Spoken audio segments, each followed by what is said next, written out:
उसको हमारी आवश्यकता नहीं है। अगर हमारी आवश्यकता न होती उसको, तो फिर परशुराम का मिथिला में उपस्थिति भी परशुराम की न होती। कहीं ना कहीं से उसको ये लगा था कि परशुराम की आज ऐसे समय आवश्यकता है, तभी परशुराम महेंद्रगिरी पर्वत से यहाँ पर आए। और इसको मैं प्रमाणित किए देता हूँ। जब धनुष टूटा है और सीता ने उसके गले में जयमाला पहनाई है, तो स्थिति क्या थी?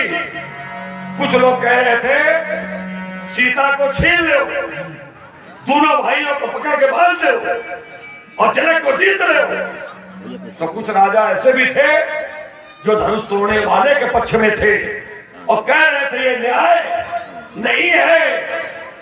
तो जो सीता को छीनने के लिए तैयार थे वो हाथ में अस्त्र शस्त्र उठ पहनी, सना हमारे होता कवच पहन करके खड़े हो गए युद्ध करने के लिए। तो मिथिला में राजाओं के हो गए दो भाग हो गए राजाओं के। अब आज यहाँ विश्व के राजा आए हैं और विश्व के राजाओं के बीच दो भाग हो गए। तो परिणाम सीता के स्वयंवर में विश्व युद्ध की स्थिति आ गई। विश्व युद्ध जो कि राजाओं के दो भाग और दोनों भाग एक दूसरे के विपक्ष में, विश्व युद्ध की परिस्थिति। अब विश्व युद्ध में कितनी बड़ी हानि होती है जरा कल्पना करके देख लो। तो धनुष तोड़ने वाले ने कहीं न कहीं से विचार किया होगा कि इस विश्व युद्ध को कैसे रोका जाए। तब एक ही विकल्प आया है कि अगर परशुराम भी यहाँ आ जाए तो परशुराम सारे राजाओं के विजेता है और परशुराम को देखकर सारे राजा अपने अपने आसन पर बैठ जाएंगे और विश्व युद्ध की परिस्थिति यही रुक जाएगी, इसी जगह रुकेगी। तो क्या है? कई अवसर सुन शिव धनु भंगा, आयो भ्रकुल कमल पतंगा। और जैसे ही हम आए तो देखत भगुपति बेश कराला, उठे सकल भय विकल्प हुआला, पितु समेत कई कई निजनामा और लगे करण सब कहा विशुद्ध खत्म, विशुद्ध समाप्त। तो कहीं ना कहीं से उसको हमारी आवश्यकता थी, तभी हम यहाँ पर आए। तो ये मत कहो कि उसको हमारी आवश्यकता नहीं थी। अगर उस सत्ता से तुम पूर्ण परिचित हो तो यदि परशुराम को उसकी आवश्यकता है तो उसको भी परशुराम की आवश्यकता है। इसलिए ये मत कहो कि हमें उसको हमारी आवश्यकता नहीं है, ऐसा नहीं हो सकता। राजकुमार, तुमने कहा कौन बूंद मोती बन जाए ये मेघों को मालूम नहीं। देखो ये सब प्रारब्ध है।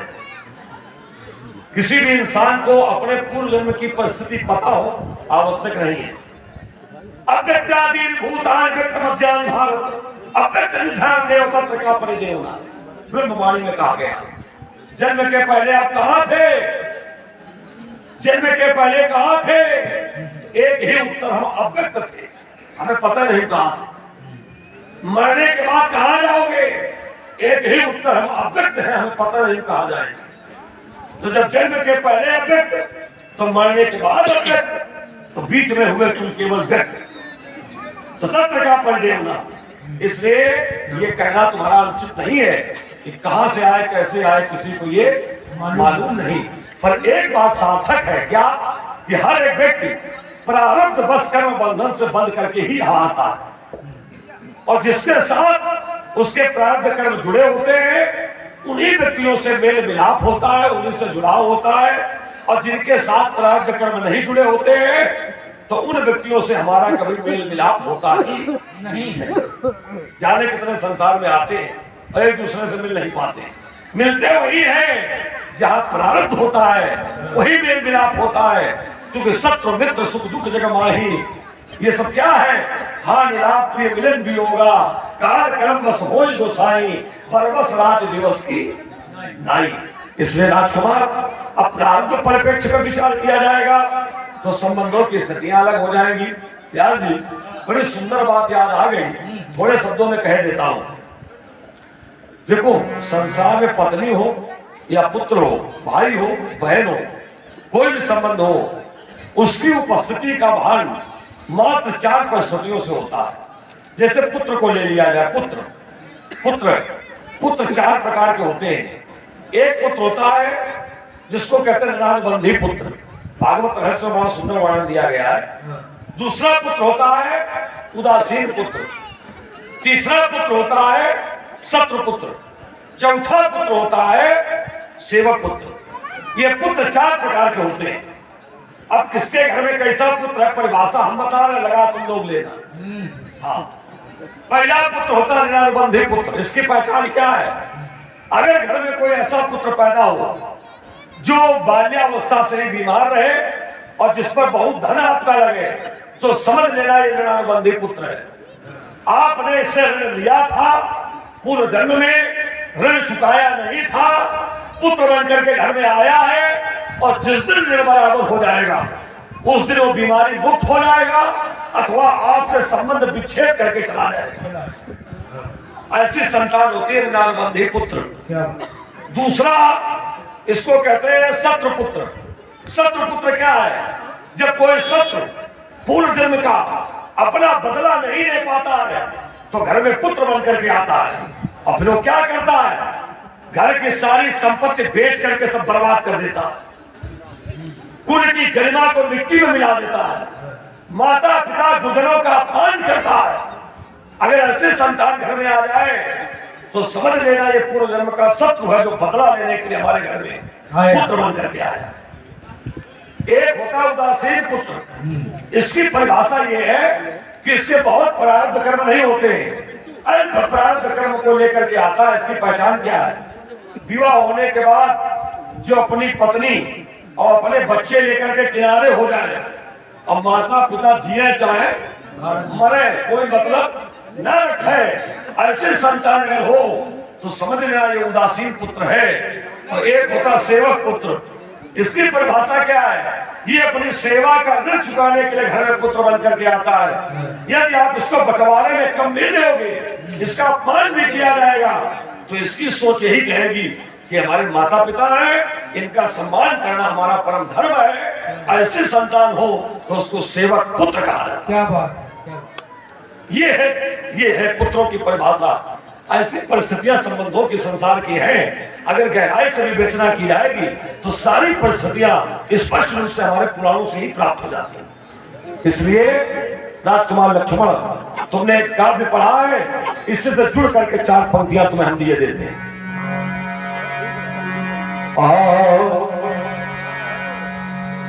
तुमने बोए हैं जब काटे तो फूल कहां से पाओगे, अबोगे पेड़ बबूलों के तो आम कहां से खाओगे। यदि चंदन हो तो सब जग को शीतलता का आभास मिले, यदि पुष्प सुगंधित बगिया के तो लक्ष्मण शरण सुबास मिले। कागज के कृत्रिम फूलों से कैसे सुगंध बिखराओगे, तुमने बोए हैं जब काटे तो फूल कहां से पाओ। बहुत सुंदर महाराज जी ने बढ़िया सुंदर चिंतन पुत्रों का भी दिया, इनका दर्शन है।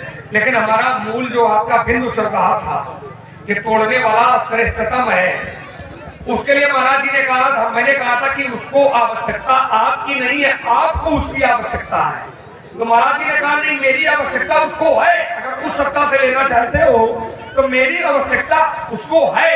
तो देखो महाराज, फिर आप थोड़ा भ्रमित हो रहे हैं। मेरे कहने का अर्थ आप समझिए, वो तोड़ने वाला यदि उस कोट का व्यक्तित्व है जिस कोट की हम चर्चा कर रहे हैं, तो उसको भी किसी के सहयोग की कोई आवश्यकता नहीं है। सहयोग लोग कर दें ये ठीक है, लेकिन उसको किसी के सहयोग की कोई आवश्यकता नहीं है। उसके लिए वो शास्त्र कहते हैं कि जब भी वो कोई काम करता है तो संग सहाय न दूजा, संग सहाय, सहाय मतलब सहायक, सहायता करने वाला कोई दूसरा नहीं है। क्यों? क्योंकि उसका नाम ही सर्वशक्तिमान है। उसको इसीलिए तो सर्वशक्तिमान कहते हैं कि किसी के सहायता की आवश्यकता नहीं है। संसार में कितनी बड़ी आपत्ति आ जाए, ईश्वर ही ऐसी शक्ति है जो ईश्वर प्रत्येक समस्या का निवारण अगर किसी के पास है तो उसका नाम है ईश्वर। संसार की कोई भी समस्या उसका अगर निवारण कहीं पर है, कितनी से बड़ी हो। अब सोचो, हिरण्यकश्यप रूपी समस्या एक कालखंड में आई और उसने तपस्या करके वरदान मांग लिया था कि न दिन में मरे, न रात में मरे, न बाहर मरे, न अंदर मरे, न अस्त्र से मरे, न शस्त्र से मरे, न दिन में मरे, न रात में मरे, न घर में मरे, न बाहर मरे, न अस्त्र से मरे, न शस्त्र से मरे, न मनुष्य से मरे, न पशु से मरे। अब बताओ ये उधर बड़ी कौन समस्या हुई? तो किसी दूसरे की ईश्वर को सहायता लेने की कोई आवश्यकता नहीं पड़ी, क्योंकि संसार की ऐसी कोई समस्या नहीं है जिस समस्या का समाधान ईश्वर के पास न हो। ईश्वर तो हर एक समस्या का समाधान है, वो समस्या नहीं है। और हमें लगता है उसको समस्या के रूप में देख रहे हो, ये ठीक नहीं है। हाँ, एक बार मैंने पूछा था क्या कर रहे हो, उसने कहा पैदा कर रहा हूँ। मैंने कहा क्या कर रहे हो, तो उसने कहा धन पैदा कर रहा हूँ। मैंने कहा किसके लिए, कहा बेटों के लिए। ये तो गद्य का भी एक तरीका होता है, दीर्घ और समास का अंतर रखना होता है। एक बार मैंने पूछा था कि क्या कर रहे हो, उसने कहा पैदा कर रहा हूँ। मैंने कहा क्या, कहा धन किसके लिए, बेटों के लिए।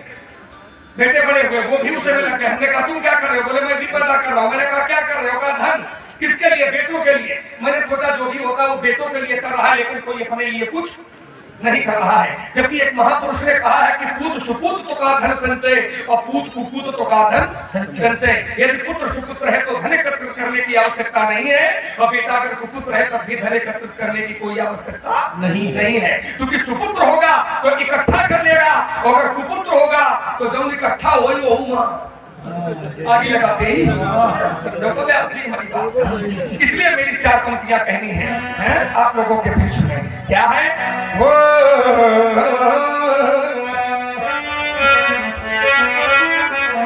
धन तो धरा के बीच में सबका धरा रह जाएगा। क्या इतने बड़े धनवान हो भैया, ना कुछ लेकर के आए थे और ना कुछ लेकर के यहाँ से जाओगे। एक बात पक्की बता दें कि जब आए थे तो पहला स्नान दूसरे लोगों ने करवाया था, तो ये सुनिश्चित है कि जब हम लोग यहाँ से जाएंगे तो अंतिम स्नान भी दूसरे ही करवाएंगे। इसलिए मेरा कहना है, देखो सब खुल खुल के इसलिए मेरा कहना है कि ये लोग कह रहे हैं कि अब आप लोग भी धीरे से बंद कर दो, क्योंकि हम तो साउंड खोल ही रहे हैं। बहुत सुंदर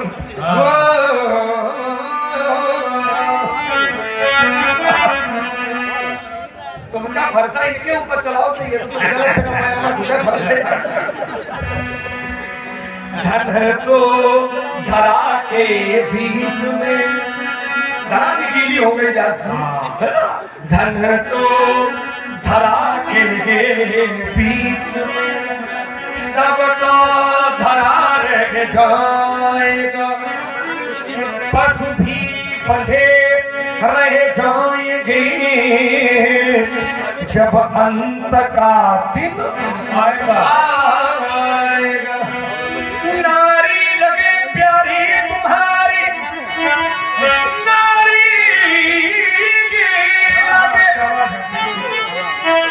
प्यारी तुम्हारी, तुम्हें देखती रह जाएगी।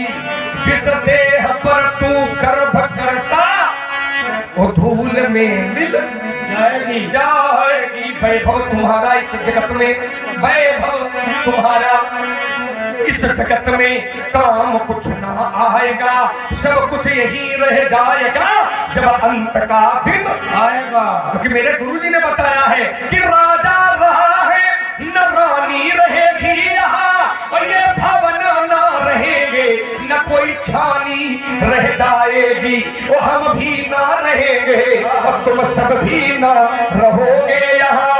कहने को केवल कहानी रह जाएगी। क्यों? क्योंकि साथी है मित्र जलबिंद पान तक, अर्धांगनी बढ़ेगी तो केवल मकान तक। परिवार के सब लोग चलेंगे इस स्मशान घाट तक, तो बेटा भी हक निभाएगा, वो भी अग्नि।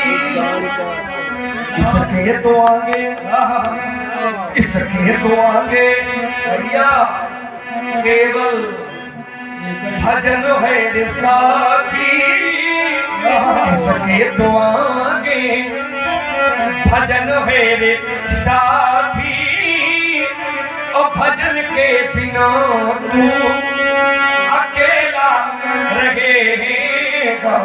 मेरे मन ये 2 दिन का ये मेरा रहेगा, ये कायम न जग का ये झमेला जगेगा। ये दीप सारा कौन नहीं जानता, सारा संसार जानता है। क्या जानता है कि माता पिता ही, माता पिता ही उदिन भय नीते, गुरु न रहा साथ पाल जी के, सोचनु हमरे ये माथे। भगवान परशुराम जी अपने माता पिता के ऋण स्वर्ण हो गए हैं, एक पुण्य बताया है। हमें कुछ ऐसा लगता है कि सोचनु हमारे ये माथे, ऐसा लगता है जैसे जो शेष गुरु ने बताया है वह हमारे माथे काढ़ा। वो जो शेष गुरु है लगता है ये कि सोचनु हमारे ये माथे काढ़ा, तो तीनों चली गया प्याज बहु।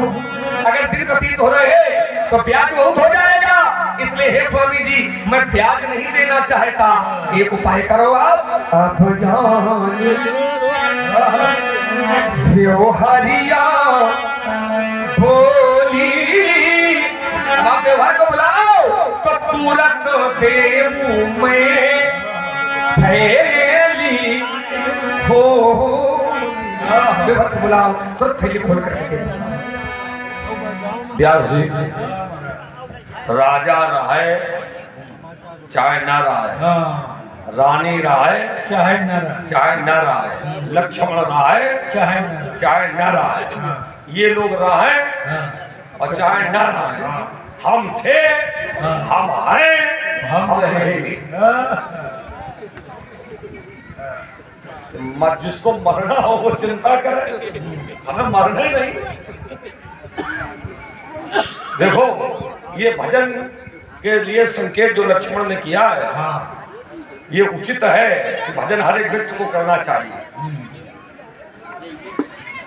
पर जैसे एक बात कही है कि अगर पुत्र घर में अच्छा है तो धन संचय करने की कोई आवश्यकता नहीं, पुत्र अगर खराब है तो भी धन संचय करने की कोई आवश्यकता नहीं है। लेकिन संसार का एक नियम व्यास जी, जैसे मनुष्य की आयु 100 वर्ष की है तो 25-25 के 4 भाग कर लिए जाए। लेकिन अब हम ये सोचते हैं कि 25-25 के ना करो, अब 20-20 के 4 भाग कर लो, क्योंकि 80 के ऊपर पहुंचना बड़ा कठिन हो रहा है। भगवान की कृपा होए तो हाँ, तो 20-20 के 4 भाग कर लो। 25-25 के 4 भाग करोगे तो 25 चौको 100। तो एक श्लोक हमारे धर्म ग्रंथों में बदलिया जाता है कि प्रथम चरण में विद्या का अर्जन करना चाहिए और द्वितीय नारितम धनम। 1 से 25 वर्ष तक जो भी बालक यहाँ 25 साल तक हैं, ये बात ध्यान से सुने, 25 वर्ष तक व्यक्ति को खूब स्वाध्याय करना चाहिए, दिन रात एक कर देना चाहिए, ऐसी पढ़ाई करनी चाहिए, ऐसा स्वाध्याय करना चाहिए। क्योंकि 25 साल में ही सब निर्णय हो जाएगा आपके जीवन में जो भी होगा। इसलिए स्वाध्याय की कभी कमी नहीं करनी चाहिए, ईमानदारी के साथ दिन रात एक करके परिश्रम करो। अब 25 के बाद आप गृहस्थ धर्म में प्रवेश करेंगे, विवाह होगा आपका। जो 25 से 50 तक फिर खूब आप धन अर्जन करो, परिश्रम करो, खूब धन इकट्ठा करो। क्यों? क्योंकि बच्चों के संस्कार करने पड़ेंगे, शिक्षा दिलानी पड़ेगी, आवश्यकता पड़ेगी दादी अर्थ की। अब 50 तक आप अपने दायित्वों से मुक्त हो जाएंगे। अगर 25 में विवाह हो गया है तो 50 तक मुक्त हो जाओगे, और ना मुक्त हो पाए तो 55-60 तक तो मुक्त हो जाओगे। उसके बाद फिर दायित्व सौंप दो अपने बच्चों को। अब नहीं छोड़ा तो दसों तो करावत बाकी रात बताओ। ऐसी बात कर रहे देखो तो जो नहीं छोड़ा तुमकी क्या दशा हो। हम पुराणों की बात बता रहे हैं। उसके बाद फिर तीसरा जब चरण शुरू हो तो आप क्या करें, दायित्व बच्चों को दे दें और घर में बने रहें, और घर में रह करके बच्चों के प्रति दायित्व कर्तव्य निर्वाह आप करें। कब? जब आपसे पूछे तब। अगर आपकी आवश्यकता समझे तो आप उनकी सहायता करते रहे, घर में बने रहे, भगवान का भजन करें। बिना पूछे सलाह देने की कोई आवश्यकता नहीं है। और बिना पूछे सलाह दी तो फिर अपमान मिलेगा। उसके बाद जब 75 के ऊपर जाओ तो फिर आप सलाह और हित परंपरा से ही अपने आप को अलग कर लो। बस इतना मान लो कि हम हैं और हमारे भगवान है। बस भगवान के हम हैं, भगवान हमारे हैं। ये सब केवल एक रंगमंच है, कुछ नहीं। फिर किसी को परामर्श देने की भी कोई आवश्यकता नहीं है। इस प्रकार से जो जीवन जीता है तो अपना कल्याण करके निकल जाता है, और समाज की विडंबना उसके मन को कभी व्यथित नहीं कर पाती। और जो इस क्रम को खराब कर लेता है, पता लगे 1 से 25 साल तक पढ़ना है तो पढ़ाई रहे तो कर नहीं रहे हैं, उनका मस्तिष्क कहीं उंगले चल रहा, बस इसी जगह से सारी व्यवस्था बिगड़ गई। और बिगड़ जाने के बाद फिर व्यवस्थित करना बड़ा कठिन हो जाता है। इसलिए पौराणिक ये बातें इसलिए लीला कराई जाती है, और इसीलिए भागवत कथा, राम कथा, और इसलिए सत्संग होता है कि वेदों और पुराणों के अनुसार वास्तविक कर्तव्य क्या है हम उसको समझ सके और उसी के अनुसार हम अपने जीवन का यापन। चलिए, लक्ष्मण ने कहा अब आनी व्यवहारिया बोली, और तुरंत देव में थैली खोली। तो व्यवहारी यहाँ जो भी उपस्थित है ये सभी हमारे अपने व्यवहारी हैं, लेकिन इन व्यवहारियों में भी समिति के जो कार्यकर्ता हैं ये हमारे प्रमुख व्यवहारी हैं, जिन्होंने अथक परिश्रम किया है। इसलिए समिति के कार्यकर्ता उपस्थित हुए तो हमारे पास आओ। और हमारे ओम प्रकाश त्रिवेदी जी भी जहाँ कहीं भी हो वही मंच पे आने की कृपा करें। सीधी सदा गजानन गणपते जपे वाणी सबकी जगत त्राता लक्ष्मी पते बने प्रिय ज्ञानी चतुर मुख ब्रह्मा जगपते करे रक्षा सबकी सदा शिव शंकर पशुपते। महादेव देवादिदेव महादेव जी आप लोगों पर कृपा करें, भगवान नारायण की भक्ति से हो तब क्या बात है। बढ़ावे धन बले सो जगत जननी मां लक्ष्मी विराजे जिभ्या पर सदा विद्या मां सरस्वती करे कुल आयु की वृद्धि सदा मां दुर्गा भगवती करे रक्षा सबकी जगत मैया मां पार्वती। माता पार्वती आप लोगों की रक्षा करें, माता दुर्गा आप सभी लोगों की आयु की वृद्धि करें, माता सरस्वती विद्या अर्जन में आप लोगों के